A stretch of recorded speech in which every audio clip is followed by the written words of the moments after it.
Yung aking nilutong bunga ng malunggay na may kalabasa. Ayan. Palalambutin ko lang tong kalabasa para humalo din sa sabaw. Nung una kasi nung tinikman ko, parang naaanghangan ako doon sa sa ayan, tinan nyo, matigas ngayon, nasa mga pang matigas na naanghang pa kasi hilaw pa yung ito, totong bunga ng ngayon masarap na siya. Ayan. Medyo anuhin muna natin tong kalabasa. Palambutin na natin. Tsaka natin yan tanggalin ko yung mga ayan, medyo umaano yung mga matitigas yung mga merong ayan siya. Pinagtyagaan ko talaga yung bunga ng malunggay. Anuhin muna natin yan, palambutin muna natin yung kalabasa.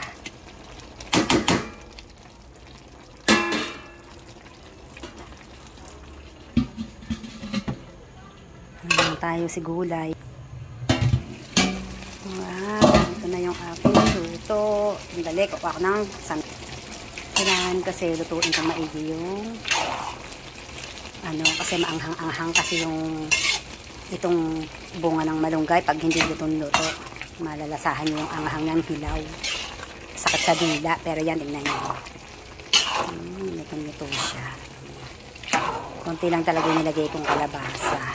Kasi masyado ng madami. Hindi natin kung malambot na itong Ayun, malambot na. Okay na to.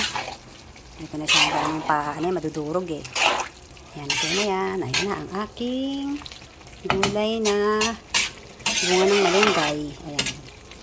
Kasi meron doon sa bakanting lote ng kapitbahay namin. Hindi naman kinukuha. Sobrang dami.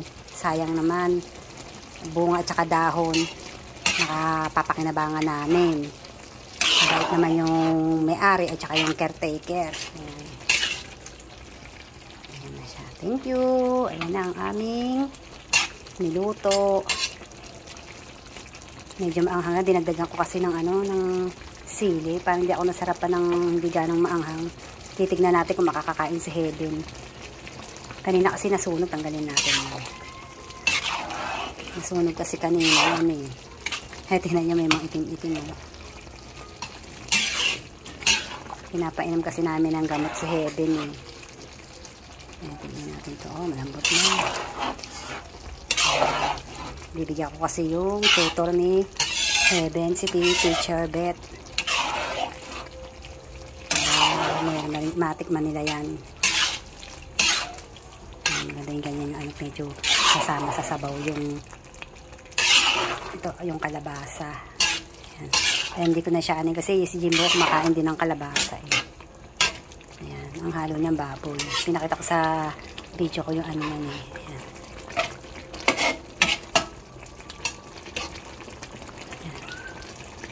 Sasandok na ako. Ito na yung aking niluto. Sinalin ko na sa kaldero. Ayan. Yan, bunga ng malunggay na hinimay ko ng isang gabi. Ayan na siya ngayon.